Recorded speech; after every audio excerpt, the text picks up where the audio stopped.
Hello, in today's video I'll show you how to position the charging dock for the MOVA ViAX 500.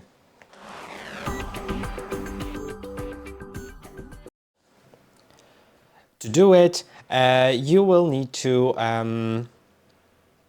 place it on, of course, a flat surface, and it is important that the charging plate is positioned not only the plate, I mean the bottom part, this not only on a flat surface, but also it should have 1 meter, which is about 3 feet of distance from each side, of like free space.